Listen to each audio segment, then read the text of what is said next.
अस्सलाम वालेकुम नाज़रीन, मैं हूं ज़मीर हैदर और आप देख रहे हैं प्रोग्राम क्रॉस टॉक। नाज़रीन, सेनेट के इंतखाबात बिल्कुल सर पर हैं और पाकिस्तान तहरीक इंसाफ के अंदर इख्तलाफात बन रहे हैं। पंजाब से वो कुछ सीटें ले सकते हैं, केपी में सीटें हैं, लेकिन वहां पे भी मामला चल पड़े हैं कि जी कौन किसी की कोई टांग खींचने की कोशिश कर रहा है, कोई किसी के बयानात पे नाराज है। ये मामला चल रहे हैं पीटीआई, क्योंकि अब सेनेट बड़ा मरहला है, सामने आना है और यकीनन उसके लिए पाकिस्तान तहरीक इंसाफ तैयारियां भी कर रही है। लेकिन अगर अंदरूनी इख्तलाफात बढ़ते गए तो फिर शायद थोड़ी सी मसले मसाइल उनके लिए भी होंगे। दूसरी जानिब अभी तक वही स्टैंस है पाकिस्तान तहरीक इंसाफ का और सुन्नी इत्तेहाद का पार्लियामेंट में और पार्लियामेंट से बाहर पाकिस्तान तहरीक इंसाफ का, कि जनाब हुकूमत को नहीं चलने देंगे, ना पार्लियामेंट में ना बाहर। अभी जो 30 मार्च का जो जलसा रखा था उस हवाले से इनको इजाज़त नहीं मिली, अभी माजरत कर ली है एडमिनिस्ट्रेशन ने कि जी इस्लामाबाद में आप नहीं आ सकते। वो भी मामलात हैं और उस पर भी बात करेंगे। दूसरी जानिब हुकूमत को जो इस वक्त जाहिरी बात है जो सबसे बड़ा टास्क है वो है इकनॉमिक मैनेजमेंट।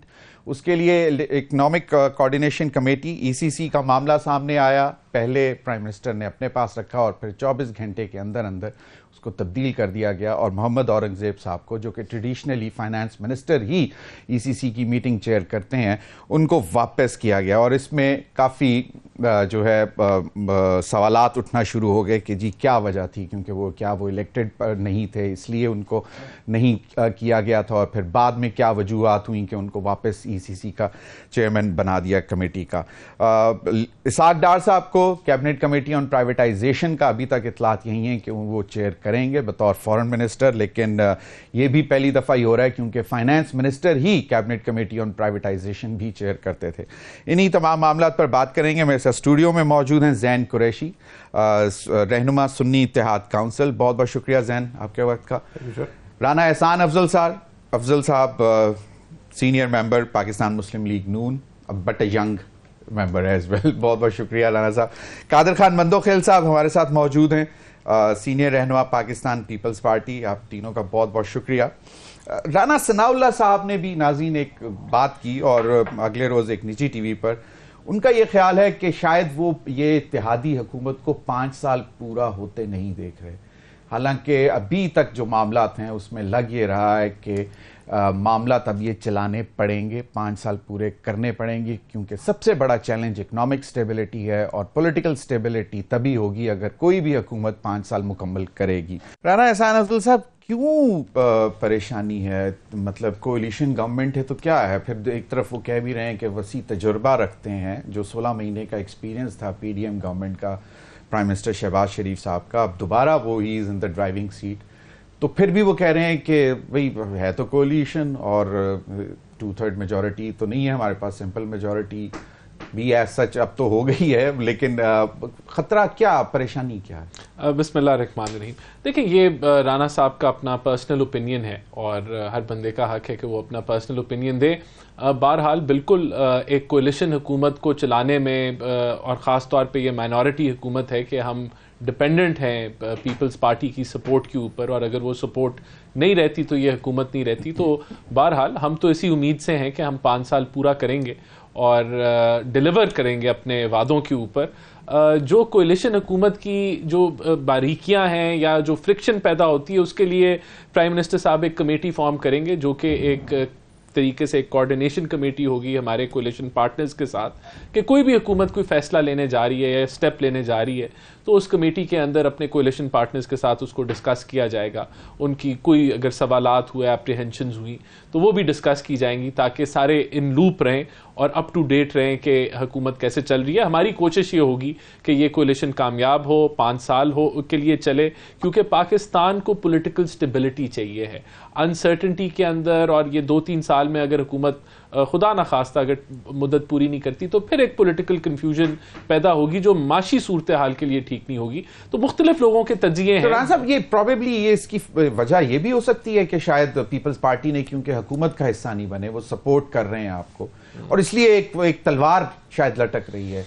यहाँ ये कहा ये भी जा रहा है कि कम जुलाई अगस्त पीपल्स पार्टी शायद मतलब रिविजिट करेगी अपने फैसले पे और ज्वाइन कर लेगी तो फिर ये तो खतरा भी खत्म हो जाएगा। ये तो वक्त ही बताएगा। बहरहाल हमारे दरवाजे खुले हैं और डेफिनेटली अगर वो कैबिनेट का हिस्सा होता तो ये सवालात ना उठते जो इतने सवालात। ऑपोजिशन से तो आपको कोई खतरा नहीं है? ऑपोजिशन मतलब हालांकि बड़ा नंबर है। देखिए, ऑपोजिशन से मेरे ख्याल से ऑपोजिशन तो स्ट्रेंथ बनती है जमहूरियत की, अगर वो बनना चाहे। पार्लियामेंट के अंदर बड़ा ये चेक एंड बैलेंस का मैकेनिज्म रख सकते हैं। अगर ये मेहनत करें कमेटियों के अंदर तो हमें बता सकते हैं कहाँ हम गलत जा रहे हैं, क्या करेक्टिव मेजर्स हो सकते हैं, अगर ये मुस्बत सियासत करें। लेकिन अगर ये जो है ऑपोजिशन सड़कें बंद करने की सियासत, एक आम आदमी की ज़िंदगी में खलल डालने की सियासत, धरनों की सियासत, पोलराइजेशन की सियासत करती है, तो मैं समझता हूं कि फिर तो ये ऑपोजिशन के लिए भी मुश्किल वक्त होगा और मुल्क के लिए भी नुकसान होगा। तो हम उम्मीद करते हैं कि ये पार्लियामेंट का रास्ता इख्तियार करें। पार्लियामेंट का रास्ता जी सही। कादिर खान मंदोखेल साहब, राना सनाउल्लाह साहब की बात आपने भी सुनी। यकीनन राना एहसान अफजल साहब ने कहा कि सच कोई मतलब यकीनन फ्रेजाइल तो है क्योंकि एक बड़ी पार्टी की सपोर्ट से हैं, लेकिन वो हुकूमत में भी नहीं है। तो आप लोग तो कोई टफ टाइम देने का इरादा नहीं रखते ना हुकूमत को? बतौर हुकूमत का हिस्सा तो नहीं, लेकिन सपोर्ट तो आपकी है। मेरे ख्याल में इससे कोई फर्क नहीं पड़ता है कि पीपल्स पार्टी काबीना में हो या ना हो। और ये बात भी एक खुशफहमी है, गलतफहमी है कि पीपल्स पार्टी हुकूमत में शामिल हो काबीना में तो वो फिर अलग नहीं होगी, और नहीं होगी तो अलग होगी। तो मेरे ख्याल में ये दोनों बातें गलत है। पीपल्स पार्टी ने हुकूमत के साथ रहना हो तो वैसे रहेगी, बगैर किसी काबीना की नहीं रहना हो तो आप काबीना में 10 वज़ारत दे भी अगर उसूल पे हमारे सीसी ने फैसला कर दिया है तो हम अलग हो सकते हैं, लेकिन होंगे नहीं। अब राना साहब के सवाल जो आपने बात की है, तो राना साहब ने सवाल मेरे ख्याल में इस वजह से नहीं कही है कि हुकूमत कहीं नाकाम हो जाएगी और 2-2.5 साल में। अगर 2-2.5 साल इस हुकूमत ने निकाल दिया है तो फिर भी पीछे बचेगा क्या? फिर पीछे जो मसाइल है वो तो इन्हीं 1.5-2 साल में हाल ही होना है या नहीं होना है। तो अगर इन 1.5-2 साल हुकूमत ने मौजूदा हुकूमत निकाल दिए तो पीछे तो निकालना बड़ा आसान है। और अगर 2-2.5 साल हुकूमत चल भी गई है और फिर इलेक्शन हो गया, मैं राना साहब की बात कोट करूं, मैं अपनी तरफ से नहीं बोल रहा हूं, अगर इलेक्शन हो भी गया तो पीटीआई को कोई फायदा नहीं होना। फायदा होना है पीपल्स पार्टी को और नून लीग को होना है, मौजूदा इत्तेहादियों को होना है। तो ये सोच के, क्योंकि इस वजह से कि 2-2.5 साल अगर हुकूमत ने निकाल दिए है, आप देख रहे हैं पीडीएम के 16 महीने निकालना जो है ना वो कोई पुलिस हरात पे गुजरने से कम नहीं था। जो मुश्किल हालात थी, जिस तरह पीटीआई प्रोपेगेंडा कर रही थी, किस तरह श्रीलंका बन जाएगा, तुर्की बन जाएगा, फला बन जाएगा, और खत्म हो गया सब कुछ। लेकिन आप ये समझ लो कि माशी हालात थे भी खराब, लेकिन जब वो 16 महीने बड़ी खुशअस्लूबी से शहबाज शरीफ साहब ने निकाल दिया है, और यकीनन ये क्रेडिट शहबाज शरीफ साहब को जाता है कि वो तमाम मुखालिफ सियासी पार्टी, यकीनन मुखालिफ सियासी पार्टी है, हमारे सोच, हमारा नजरिया, हमारा मंशूर अलग है नून लीग से, तो उसको जब 16 महीने में बड़ी खुशअस्लूबी से चला है तो मैं नहीं समझता हूं कि वो 2-2.5 साल चलेगा, 5 साल चला सकते हैं उसमें। और फिर एक चीज और भी शहबाज शरीफ साहब में क्वालिटी है, अभी आप पिछले दिनों में देखिए 2-3 फैसले जो रिवर्स हुए, तो वो इस चीज में भी नहीं महसूस करता है कि अगर कोई नीचे ब्यूरोक्रेसी ने कोई गलत मशवरा दिया है, रिकमेंडेशन दी है, जो कि इरसा के हवाले से पीपल्स पार्टी ने असेंबली में हाईलाइट किए, तो फौरन रिवर्स हो गया। तो ये क्वालिटी है शहबाज शरीफ साहब को, और इस क्वालिटी के वजह से ये 5 साल पूरे करेंगे और बेहतर पूरे करेंगे। वैसे कादिर खान मंदोखेल साहब, मुझे अब आपकी कुछ बातें याद आ रही थी, कुछ फंड्स थे, कुछ प्रोजेक्ट थे जिसपे आप बारहा मर्तबा पिछले 16 महीने लड़ते रहे, और लेकिन वो आपको नहीं मिल सके, और आप उस वक्त कह रहे थे कि जी हमें तो टाइम भी नहीं देते थे मियां शहबाज शरीफ, और मिलने का भी, और 12 मरतबा आपने on the floor of the house भी ये बात की थी, लेकिन आज आप उनकी तारीफें कर रहे हैं। यकीनन अगर फैसला कोई गलत हो जाए उसको रीविजिट करना कोई गलत बात नहीं है, और जिस तरह आपने कहा कि शहबाज शरीफ साहब में ये खासा है कि अगर कोई गलत उनको मशवरा दे दे तो उसके बाद वो फैसला चेंज भी कर लेते हैं। बिल्कुल सही फरमाया आपने। जैन, आप लोग ज्यादा तंग परेशान करेंगे या सर देखिए सर एक जुमले में जवाब दे दूं? जी जी। तो उस असेंबली में था, अब तुम असेंबली में नहीं हो, जान छूट गई शहबाज शरीफ साहब की मंदोखेल से। सही जी जैन। बिस्मिल्लाहिर्रहमानिर्रहीम। ज़बीर भाई, सबसे पहले तो आपका शुक्रिया, आपने प्रोग्राम में दावत दी। मेरा जाविया इस पे इन दोनों साहिबान से थोड़ा मुख्तलिफ है। मेरे समझने में जो कोलिशन गवर्नमेंट है इनको हमारी ज़रूरत नहीं पड़ेगी, ये अपने भार से खुद गिरेगी। और उसकी दो वजूहात हैं। पहली वजह तो ये है कि मॉरल वीक विकेट के ऊपर है। एक स्टोलन मैंडेट के साथ ये हुकूमत आई हुई है। इस हुकूमत का पास जवाज़ नहीं है हुकूमत करने का। आपके सामने है 80 से ज़्यादा ऐसी सीटें हैं हमारी जो फॉर्म 45 के तहत हम जीते हुए हैं और वहाँ पर घुसपैठियों को बिठाया हुआ है। पहला इशू। दूसरा इशू ये है, जितना मियाँ शहबाज शरीफ साहब को क्रेडिट दे दें, बेशक ले लें वो क्रेडिट, बट फैसला साजी वहाँ पे हो ही नहीं रही है। सो उनके हाथ से ये चीज़ बाहर है। ये एक एक्सपेरिमेंट है।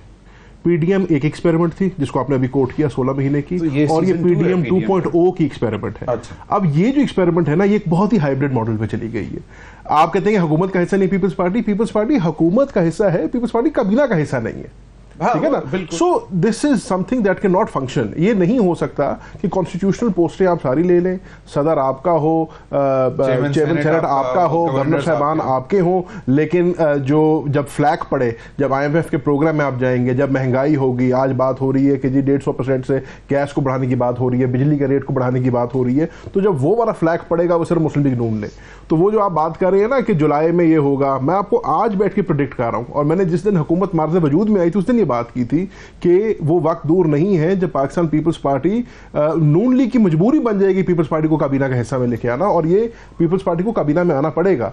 अगर वो नहीं आते तो it will be curtains for PMLN जो है कहीं शक्ल दिखाने लायक नहीं रह जाएगी, क्योंकि सारा फ्लैग जो है हुकूमत का, सारा महंगाई का, इन्फ्लेशन का फ्लैग जो है वो नून ले जाएगी और Peoples Party will sit very pretty with the president and the chairman senate. तो ये काम ब्रॉडली एक और क्वेश्चन भी अंडर कंसिडरेशन ऑफ कोर्स है, क्योंकि पीपल्स पार्टी का खासा है, इट्स प्रो लेबर पार्टी, और अब जो मैसिव प्राइवेटाइजेशन और मतलब क्योंकि सबसे बड़ा जो इस वक्त नेशनल एक्सचेकर पे जो बोझ है वो 2-3 बड़ी ऑर्गेनाइजेशंस का है, जिसमें PIA, railways, Pakistan steel mills है, और वहां पे अगर प्राइवेटाइजेशन की अब तो डेडलाइन भी आ गई है, राना एहसान अफजल साहब भी बताएंगे कि बाय जून एंड या जुलाई एंड PIA को उन्होंने प्राइवेटाइज करना। नॉट ओनली प्राइवेटाइजेशन, तो वो पीपल्स पार्टी तो उसका हिस्सा हो ही नहीं सकती ना। वो दूसरी चीज भी है, नॉट ओनली प्राइवेटाइजेशन, फिर बात हो रही है पेंशन फंड को कम करने की, तनख्वाहों को ऊपर करने की। जो IMF की शराइत है इस दफा वो बहुत बहुत स्ट्रिंजेंट है, और बहुत ज्यादा जो अब बात आ गई है कि जी सारा जो है कैपेसिटी पेमेंट्स वगैरह के आपके इशू की, they will transfer all that load on to the end consumer, जो कि पाकिस्तान का आम शहरी है। तो ये हुकूमत के लिए इसको नेविगेट करना बड़ा मुश्किल हो जाएगा। वो तो आप भी होते तो आपको भी नहीं, सबके लिए मुश्किल होता ना, हुकूमत वक्त के लिए मुश्किल होता है ना। जब हमारा दौर था, हमारी मुश्किल था, हमने मुश्किल जो है उसमें से गुजरे, इनको भी उसमें से गुजरना पड़ेगा। पॉइंट फिर वही आ जाता है, जब मुस्लिम लीग नून के ऊपर ये प्रेशर आ रहा होगा तो ये मुझे नहीं लगता, I don't see a scenario जहां पर ये इनके लिए एक्सेप्टेबल होगा कि पीपल्स पार्टी वो फ्लैग इनके साथ इनके बराबर की शरीक ना बने उस भार को। नहीं तो अगर फिर कौन, who will compel Peoples Party to join? अच्छा बस ठीक है, the people who have compelled them to be part of this government as well. But मैं एक और बात करना चाहता हूँ, जो राणा साहब ने बात की थी। राणा साहब, मैं I have a lot of regard for Rana साहब। राणा साहब ने बात तहरीक इंसाफ की ऑपोजिशन की कि इनका काम होता है कि ये मुस्बत रोल प्ले करे, क्योंकि अब मैं ये फोरसी कर रहा हूँ अगले कुछ दिनों में, तो मैं I am putting it to Rana साहब। राणा साहब obviously very close to the prime minister, तो इन्होंने चेक इन बैलेंस की बात की कि जी ऑपोजिशन का काम होता है चेक इन बैलेंस करना, बिल्कुल होता है। और उस चेक इन बैलेंस का जो सबसे बड़ा फोरम होता है ना, हमारे पार्लियामेंट्री नॉर्म्स हैं, पार्लियामेंट्री ट्रेडिशंस हैं, वो पार्लियामेंट में होता है पब्लिक अकाउंट्स कमेटी का। और एक पार्लियामेंट्री नॉर्म ट्रेडिशन ये है कि जो पब्लिक अकाउंट्स कमेटी है वो लीडर ऑफ अपोजिशन को या ऑपोजिशन को जाती है। तो I hope when we come to that cross road, तो राणा साहब भी हमारी आवाज के साथ आवाज मिलाएंगे और वो कहेंगे कि पब्लिक अकाउंट्स कमेटी की चेयरमैनशिप जो है, आप पहले डिसाइड तो कर लें कि लीडर ऑफ द ऑपोजिशन बनाना किसको है। वो हमने तो डिसाइड किया है, उमर अयूब साहब को हम लीडर फाइनल है, बिल्कुल 100% फाइनल है। अगर आवाजें क्यों आती है कि नहीं जी फलां होगा, नहीं sir, we are very clear and we been clear from day one. लिख के दे दिया हुआ है, उनकी सारी स्क्रूटनी मुकम्मल हो गई है, सारा कुछ हो गया है। अब तो सुनने में आ रहा है कि स्पीकर साहब ने वो अटॉर्नी जनरल साहब से ओपिनियन मांग ली है। I don't see why the Attorney General needs to give an opinion. Fact of the matter is, we are the opposition. That needs. It was considered as के मतलब to give credibility to Public Accounts Committee, आप leader of the opposition को parliamentary norm ये है, और उस check and balance का एक बहुत बड़ा measure ये है। तो hoping कि ये वो in my opinion जो traditions हैं वो बरकरार रहने चाहिए और parliamentary norms जो हैं वो बिल्कुल वो बरकरार रहने चाहिए।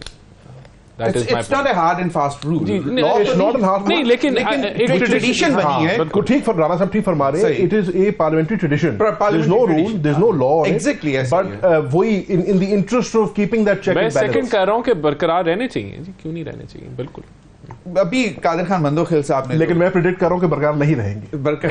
अच्छा, इंशाल्लाह, अल्लाह खैर करेगा। अच्छा, इंशाल्लाह कि नहीं रहेंगे। नहीं रहेंगे। रहेंगे। अभी कादिर खान मंदोखिल साहब ने जो बात की कि मियां शहबाज शरीफ साहब का ये खासा है कि अगर गलत डिसीजन भी हो जाए, मतलब जुमा 8 दिन नहीं हुए और फिर कोई गलत डिसीजन हो जाए, फिर उसको रिवर्स करना, and ECC is considered to be a very important committee. मतलब आपने पूरे जो प्रोजेक्ट्स और फिर पता नहीं व्हाट नॉट, सारी इकोनॉमिक डिसीजंस वहां ECC का एक टाइम होता था जहन के, मतलब ECC की मीटिंग का एजेंडा हासिल करना भी एक बहुत बड़ा, मतलब हम जब इकोनॉमिक रिपोर्टिंग करते थे तो वो एक बहुत प्रेस्टिजियस कमेटी है। देखिए, जो ऑफिशियल फॉर्मेशन है ना ECC की, उसके अंदर प्राइम मिनिस्टर ही ECC को चेयर करता है। सही, और लेकिन जो ट्रेडिशन चलता आ रहा है वो ये कि फाइनेंस मिनिस्टर को हैंड ओवर कर दी जाती है इसकी चेयर। पिछली अगर 3-4 आप हुकूमतें देखेंगे तो इसी तरह हो रहा है। देखिए, यहाँ प्राइम मिनिस्टर साहब ने जो ऑफिशियल फॉर्मेट के मुताबिक खुद चेयर जो है उसको करने का फैसला किया, लेकिन जो फ्लैग और जो रद्द अमल जो आया कि जिस तरह फाइनेंस मिनिस्टर को एम्पावर नहीं किया जा रहा या बिल्कुल उसको जो है वो कॉर्नर कर दिया गया, जो कि गलत था, एक प्रोपेगेंडा किया गया, तो उस वक्त फिर प्राइम मिनिस्टर ने सोचा कि नहीं, फाइनेंस मिनिस्टर एक बहुत अहम प्लेयर है टीम का, बल्कि बड़ा कह लें ओपनिंग बैट्समैन है, तो उसको बिल्कुल एम्पावर किया जाएगा और ऐसे तासर को हम रद्द कर देते हैं। तो उन्होंने ये डिसाइड किया कि ECC वही चेयर करेंगे। लेकिन मैं समझता हूं कि ये शो करता है कि प्राइम मिनिस्टर और जो PM है वो कितने इन लाइन हैं एक दूसरे के साथ और सेम पेज पे हैं और आपस में उनका एक कंफर्टेबल वर्किंग रिलेशनशिप है, जो कि एक अच्छा कॉम्बिनेशन होना ज़रूरी है कि अगर आपने मईशत को बेहतर करना है तो ये अच्छा कॉम्बिनेशन होना बड़ा लाजमी है। तो कोई किसी किस्म का कोई इख्तलाफ नहीं था। जो एक रिजेंटमेंट या जो एक प्रोपेगेंडा किया गया, मेरे ख्याल से उन्होंने बेहतर समझा कि इस प्रोपेगेंडा को या इस रिजेंटमेंट को इस फैसले के तहत ख़त्म कर दिया जाए, जो कि हो भी गया। सही। अभी एक छोटी सी एक ब्रेक लेते हैं, ब्रेक के बाद मजीद गुफ्तगू भी करेंगे। इसहाक डार साहब ने लंदन में एक स्टेटमेंट दी कि हम विलिंग हैं कि भारत के साथ ट्रेड ओपन की जाए, और मतलब regional trade is very important for economic growth for any region. तो पाकिस्तान तो खैर इसके लिए बहुत ज़रूरी है, लेकिन वहाँ से भी अभी तक कोई पॉजिटिव नहीं बल्कि नेगेटिव इंप्रेशन आया है, और किसी बेस पे उन्होंने वो स्टेटमेंट दी है, उसके पीछे कोई ग्राउंड था, कोई वर्किंग है, इस पर भी बात करेंगे ब्रेक के बाद।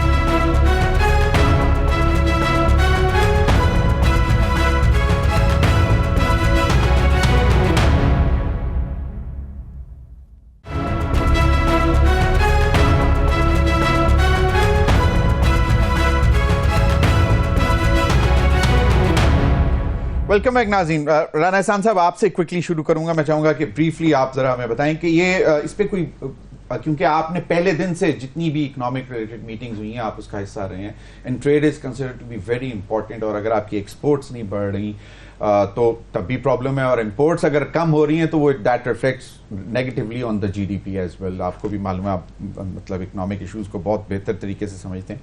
तो इस पे कोई वर्किंग हुई थी, कोई बात हुई थी किसी लेवल पे, जो इसहाक डार साहब ने लंदन में बात की है, बस इट वाज जस्ट लाइक ना कि ठीक है, होना चाहिए, आई एम फॉर इट। देखिए, इसका एक बैकग्राउंड है। बैकग्राउंड ये है, जिस तरह जो टेक्सटाइल सेक्टर है पाकिस्तान में, उसने बहुत दफ़ा डिमांड की, बल्कि रिक्वेस्ट किया कि कॉटन जो है हमें इंपोर्ट करने दें इंडिया से, क्योंकि कॉटन अगर हम आज ऑर्डर देते हैं तो एक हफ्ते बाद कॉटन जो है वो हमारे पास पहुंच जाता है। इसी तरह यान और मुख्तलिफ चीज़ें जो हैं, तो बहुत सारी एसोसिएशन, बहुत सारा रॉ मटेरियल है, मेडिसिन का रॉ मटेरियल है, तो वो एक वहाँ से प्रेशर आया। देखें, दूसरी बात ये है कि ये इसके ऊपर कोई अभी कह लें कि कोई हुकूमती कार्रवाई नहीं शुरू हुई। उन्होंने एक ओपिनियन अपना जो है फॉरेन मिनिस्टर ने दिया,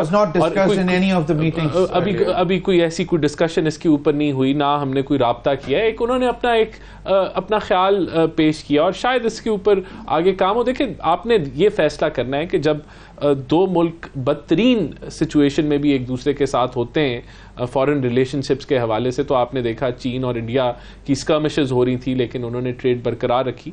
तो हमने बिल्कुल, हम कश्मीर के साथ, कश्मीरी भाइयों के साथ हम सॉलिडारिटी हमने हमेशा दिखाई और हमेशा दिखाते रहेंगे, और इस रिलेशनशिप में वो टॉप प्रायोरिटी हैं।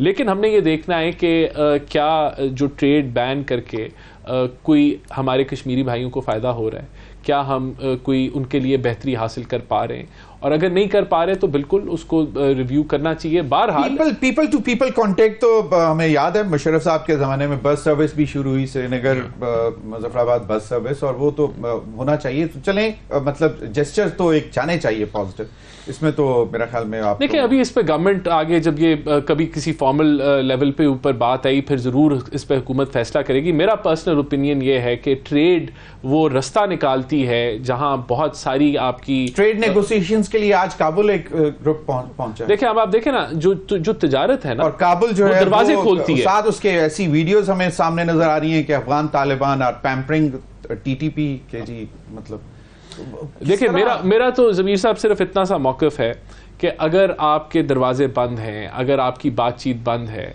और हमारा जो एजेंडा है वो ये है कि हमने अपनी कश्मीरियों के लिए आवाज़ बुलंद करनी है, तो वो कहाँ से क्या ट्रेड बंद करके हमें मिलती है या ट्रेड खोल के कोई रास्ता निकलता है। एजेंडा ये है कि हमने अगर जो भी इंडिया पाकिस्तान का रिलेशनशिप हुआ उसमें जो टॉप प्रायोरिटी होगी वो कश्मीरी होंगे। आई अंडरस्टैंड, बट मैंने काबुल की बात की थी कि मतलब ट्रेड नेगोशिएशंस के लिए। अब आप देखें ना, हमारी स्कर्मिशेस हुई अभी ये काबुल के साथ एक जो एक वो हमारे क्रॉस उनकी सरजमीन इस्तेमाल हो रही है पाकिस्तान के अंदर दहशतगर्दी के लिए, तो हमने रिएक्ट किया। हमारे पाक अफवाज के जो सिपाही हैं, जो सोल्जर्स हैं, उनकी शहादतें हुई और ये बिल्कुल कोई भी मुल्क टॉलरेट नहीं करता। हमने रिएक्ट किया लेकिन उसके बदले में वहाँ से बिल्कुल एक मुस्बत जवाब आया कि वो ट्रेड करना चाहते हैं, वो बातचीत। तो ये ट्रेड जो है ये बहुत सारे दरवाजे खोलती है। जी ज़ैन, आप कुछ ऐड करना चाह रहे थे, अगर आप इजाज़त दें तो मैं वो क्या नाम है आपके जो फायर ब्रांड हैं, शेर अफजल मरवत साहब, उन्होंने भी एक छोटी सी बात की, वो भी सुन ले। जी ज़ैन, आपने सुन ली शेर अफजल मरवत साहब की, और कोर कमेटी में एक और भी बात हुई, लीगल टीम के ऊपर भी कंसर्न्स के जी वो कोई बेहतर परफॉर्म नहीं कर रहे, उस पर भी अगर आप रोशनी डाल सकें। ये क्यों, मतलब शेर अफजल मरवत तो बड़े फायर ब्रांड लोगों को इकट्ठा करने वाले भी। आप चाहते हैं, चले आप इसी से शुरू करें। नहीं, अब मैं रिवर्स ऑर्डर में शुरू कर देता हूं। चले रिवर्स ऑर्डर में शुरू करें। रिवर्स ऑर्डर में से देखें, मरवत साहब एक बिल्कुल पीटीआई की ब्रांड है, पीटीआई का एक नाम है। उन्होंने पाकिस्तान तहरीक इंसाफ पार्लियामेंट में वो सुन्नी इत्तेहाद का ब्रांड है, एक ही चीज़ है ना, हमारे लिए तो लाजिम और मज़लूम है, एक दूसरे से अलहदा हो नहीं सकती, हम एक ही चीज़ है। और उन्होंने जब हमारे पे बड़े मुश्किल हालात थे, जब हमारे पे इतनी मतलब फसाइयत की जो है ना पहाड़ टूट रहे थे, तो उन्होंने पार्टी का नाम भी रोशन किया, उन्होंने स्ट्रीट पे जो है ना पावर शो भी किया, सारा कुछ किया। तो उनका एक पॉइंट ऑफ व्यू है कि मैं अवाम मुझे पसंद भी करती है, मैं अवाम में निकलता भी हूँ, मुझे अवाम में पजराई भी मिलती है। तो दैट, और खान साहब ने भी स्टेटमेंट क्यों दे रहे थे फिर? नहीं, क्योंकि उनको लगता है ठीक है फिर मैं पीछे बैठ जाता हूँ। उनका पॉइंट ऑफ व्यू, इसमें उनका पॉइंट ऑफ व्यू सिर्फ इतना है कि मैंने ये काम किया है, अगर कोई बंदा मेरे से बेहतर ये काम कर सकता तो वो आके कर ले, तो he is entitled to his opinion. But Imran Khan साहब ने उनको एक रोल दिया था, वो रोल बड़े मेरे सामने अच्छे तरीके से निभा रहे हैं, अपना रोल निभाते रहे, इसमें से ज्यादा और कोई बात नहीं। आपके सेनेट के इंतखाबात हैं, वो केपी से उनका ताल्लुक है, केपी से आपका एक साइजेबल नंबर आ रहा है सेनेट में, तो उसकी वजह से कुछ इख्तिलाफात बन रहे हैं? नहीं, कोई ऐसे इख्तिलाफ नहीं है, हमारा कोई ऐसा इशू नहीं है। Are you sure? 100%।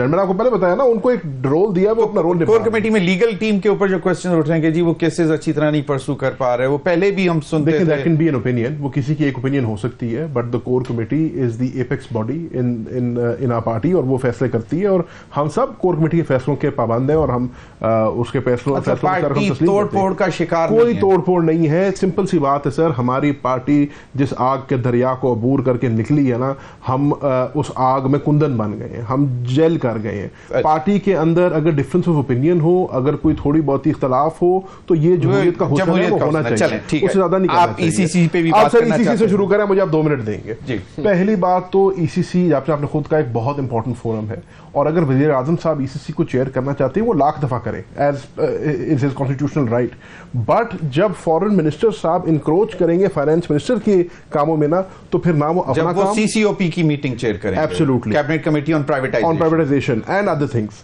तो ना वो अपना काम सही से कर पाएंगे, ना आप फाइनेंस मिनिस्टर को काम करने देंगे। अब मोहम्मद औरंगजेब साहब जो हैं एक बड़े सीनियर बैंकर हैं, he was president of HBL, उनको आप यहां पर लाए हैं, इसी काम के लिए लाए हैं because you think he is a thorough professional, he is a technocrat, जो ये काम करेंगे तो उनको आपको फ्री स्पेस देनी चाहिए, वहां पे फॉरेन मिनिस्टर साहब को दखलंदाजी नहीं करनी चाहिए। अब उस दखलंदाजी में अगले पॉइंट पे आ जाता हूं, उसका नतीजा ये हुआ कि वो अपना काम भी सही तरह नहीं कर पाए। देखिए राणा साहब सही कह रहे हैं, जो फॉरेन पॉलिसी है ना वो ओवरनाइट नहीं बनती, फॉरेन पॉलिसी के पीछे एक प्रोसेस होता है, and the art of diplomacy is a very fine art, ठीक है। इसहाक डार साहब जो फाइनेंस मिनिस्टर थे वो कहते थे मुझे IMF को हैंडल करना आता है, मैं देख लूंगा IMF को, वो फाइनेंस मिनिस्ट्री में शायद चल सकता था, फॉरेन मिनिस्ट्री में काम नहीं चल सकता। आप कहते हैं कि जी ट्रेड होनी चाहिए, बायलैटरल एंगेजमेंट होनी चाहिए, बिल्कुल होनी चाहिए, लेकिन उसके पीछे पहले बैकडोर डिप्लोमेसी होती है, पहले राह हमवार की जाती है, पहले केस अपना बिल्ड किया जाता है। एक ऑफ द कफ आप स्टेटमेंट नहीं कहते कुछ ट्रेड हमने करनी है। अब उसे हुआ क्या? उसे हुआ ये कि जयशंकर साहब ने सिंगापुर में बैठ के एक बयान दिया इंडियन फॉरेन मिनिस्टर ने, और उन्होंने कहा कि जी हम इंटरेस्टेड ही नहीं है, हम पाकिस्तान से बात ही नहीं करना चाहते, ये तो टेररिस्ट को पनाह देते हैं, ये कहते हैं। तो आपकी इंटरनेशनल स्टेज के ऊपर सुबकी हुई।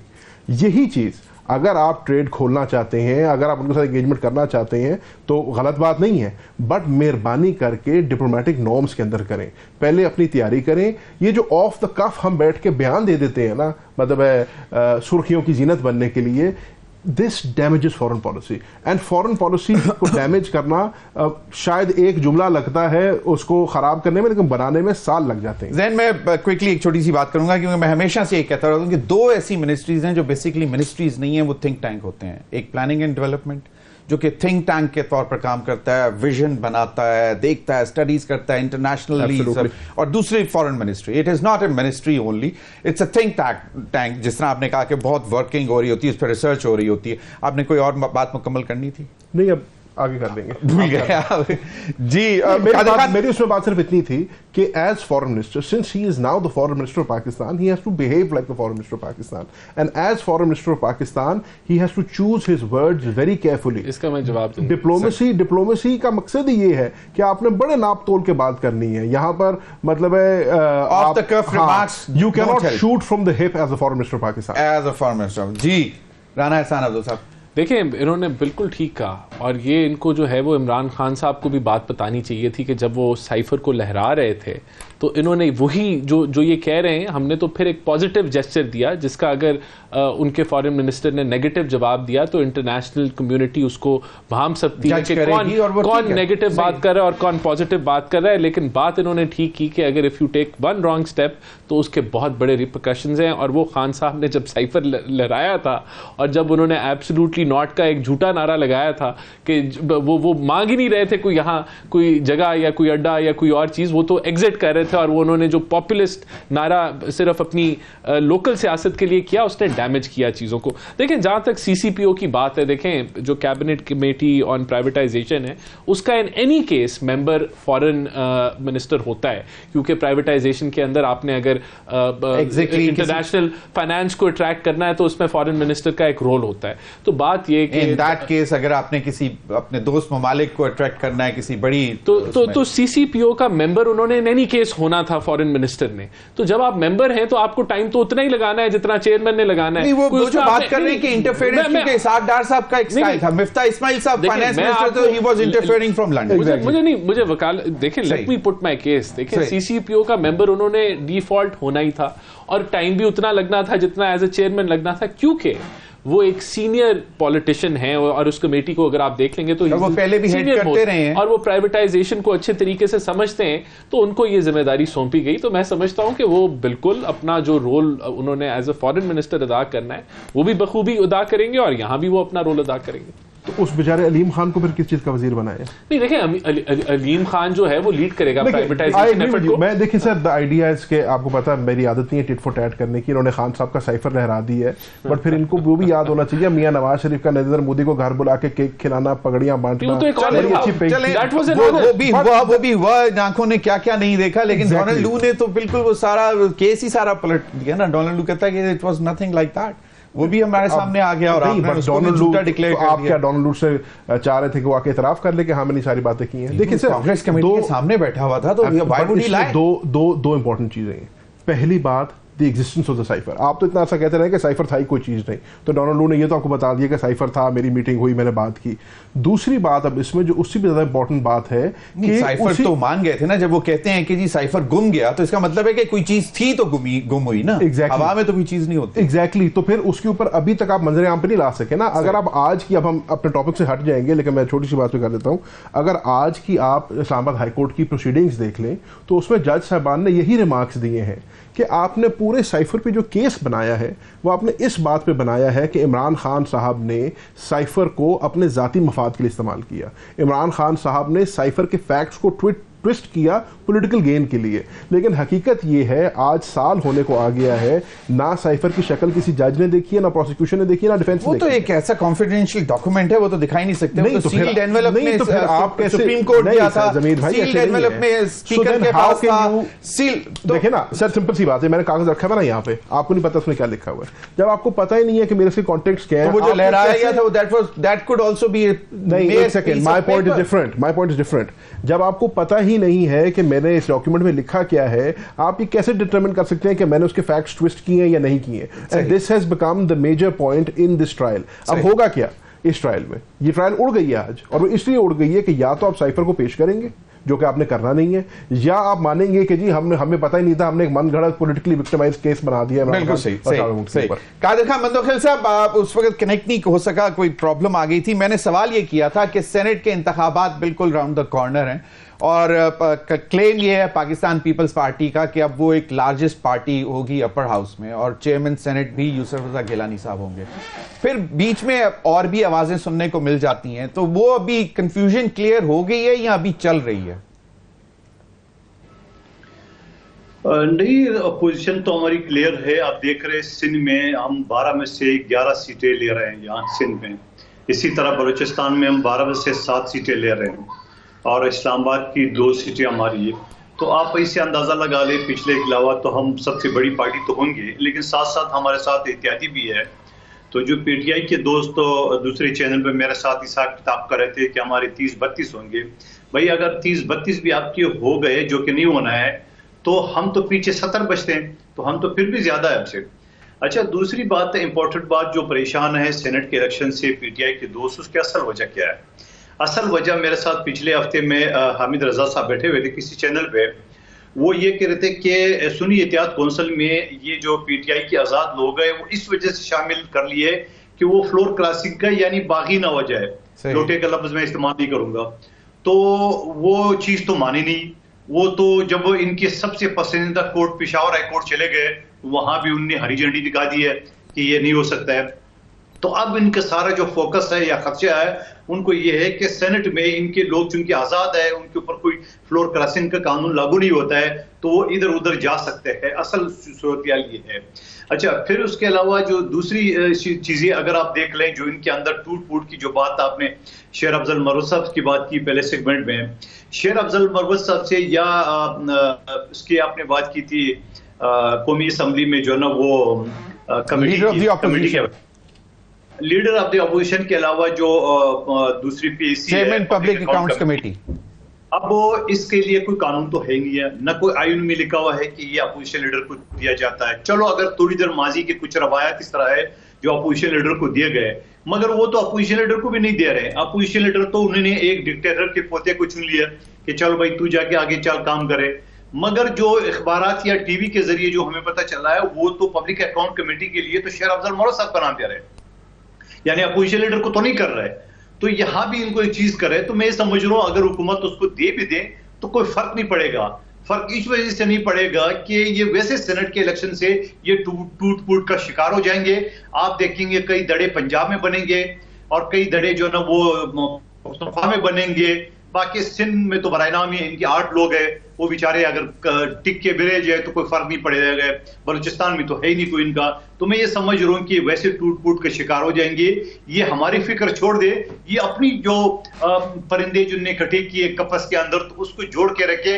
मुझे नहीं लग रहा है सेनेट के इलेक्शन में कोई उधर उड़ेगा कोई उधर उड़ेगा। सही, वैसे ये बड़ी दिलचस्प बात है क्योंकि कुछ PMLN के लोग भी बड़े नाराज हुए, बड़ा इनको परेशानी है कि बहुत से जो उनका एक्सपेक्ट किया जा रहा था कि उनको सेनेट की टिकट, राजा रियाज साहब को सेनेट की टिकट नहीं दी। अच्छा, मैं इसमें आपको कादिर भाई निहायती माजरत के साथ, बदकिस्मती ये है कि आपके जहन पे तरीके इंसाफ इतनी तारी हो चुकी है कि आपने सवाल ही नहीं समझा।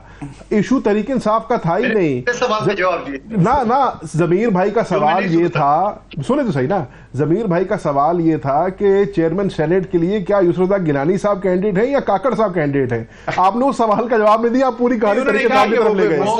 सुन ले मैंने पिछले सेगमेंट पे जो मैं नहीं सुन सका उसका जवाब दिया है। और बाकी आप सेनेट के चेयरमैन के लिए यूसुफ रजा गिलानी साहब फाइनल है, आप जेहन से निकाल, इंशाल्लाह आपकी शेर से ही सेनेट के चेयरमैन आएगा। सही, बिल्कुल सही।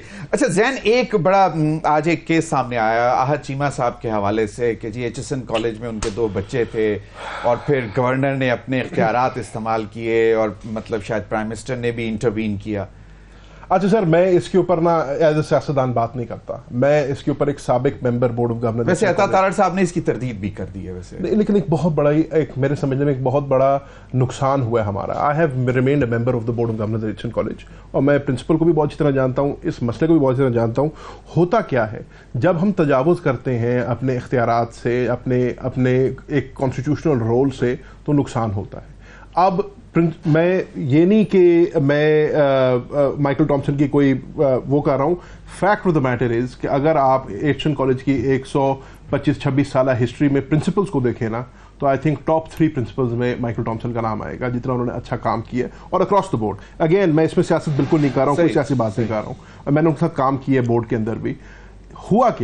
हुआ ये कि आहद चीमा साहब को प्रेफरेंशियल ट्रीटमेंट देने के लिए, उनके बच्चों की फीस माफ कराने के लिए आप अफोर्ड नहीं कर पा रहे होंगे तो क्या है। अच्छा एक सेकंड सुने, अगर मुझे नहीं पता वो कर पा रहे नहीं, अगर नहीं कर पा रहे हैं तो बच्चों को उनके बच्चे भी स्कूल में लेंगे।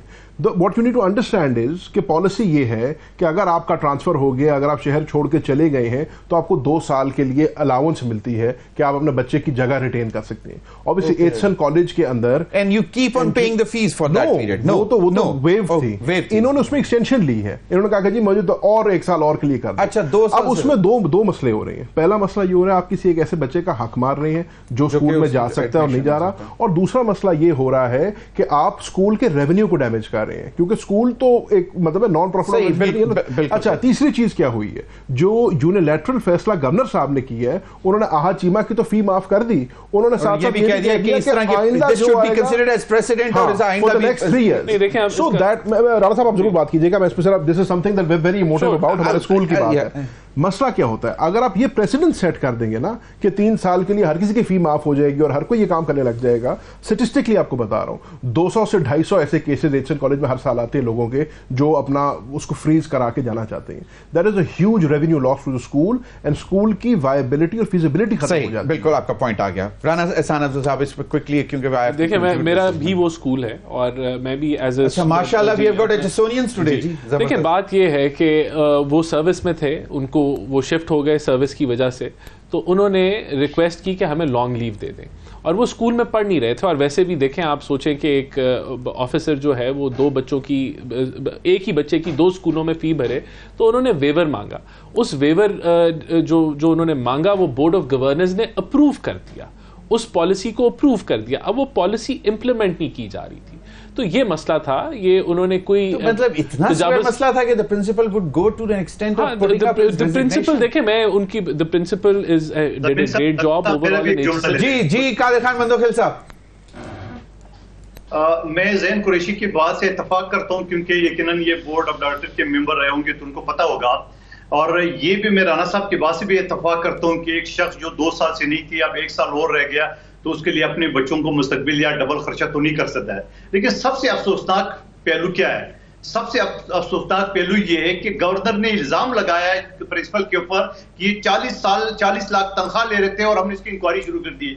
आपने आज इंक्वायरी शुरू करनी थी, जो उसने इस्तीफा दे दिया है, आज इसकी इंक्वायरी शुरू कर दी है, आपने अपने फैसले से मनवा लिए है, तो ये थोड़ा सा अफसोसनाक पहलू है जो ये दूसरी बात है कि that's a $1 million question why now quickly because I have to more importantly उनकी तनख्वाह बोर्ड से अप्रूव होकर जाती है, प्रिंसिपल साहब को 2 एक्सटेंशन इसी board and governor sits in that board, governor chairs the board, जो पहले of course the governor chairs board। तो देखिए this proves my point कि जिस बोर्ड ने अप्रूव की उनकी तनख्वाहें, उस बोर्ड का डिसीजन भी इंप्लीमेंट होना चाहिए। चलें, बिल्कुल सही, बिल्कुल चलें, बहुत बहुत शुक्रिया आप तीनों हजरात का। नाज़रीन, वक्त हुआ एक ब्रेक का, ब्रेक के बाद हाजिर होंगे तो हम जो आज इस्लामाबाद हाई कोर्ट में साइफर के हवाले से जो मामला थे उस पर बात करेंगे और हमें ज्वाइन करेंगे हमारे senior court reporter Saqib Bashir साहब, स्पेशल कॉरेस्पॉन्डेंट है, हमारे साथ रहिए।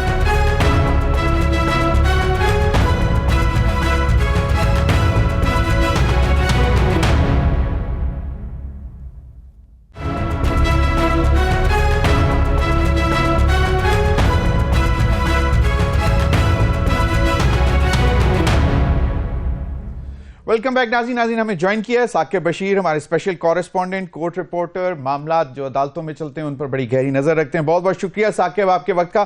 साकिब, अभी हमारे प्रोग्राम में मौजूद थे ज़ैन कुरैशी साहब और उनका ये ख्याल था कि उनके मुताबिक ये केस उड़ गया। आज जो ऑनरेबल चीफ जस्टिस साहब के जो रिमार्क्स थे उसकी वजह से वो केस उड़ गया। आप क्या कहते हैं? एक तो हतमी तौर पर तो जाहिर सी बात है, हम कुछ नहीं कह सकते कि कोर्ट ने अल्टीमेटली फैसला करना है, लेकिन यह है कि बतौर कोर्ट रिपोर्टर जो ऑब्जर्वेशन है, जो एक सिनेरियो जो नजर आ रहा है वो मैं आपके सामने रख देता हूं। इसमें जो इस्लामाबाद हाई कोर्ट का खुसूसी बेंच है उसने एक बुनियादी सवाल इसमें उठाया है जो आम देखने वाले और सुनने वाले जो है वो समझ जाएंगे।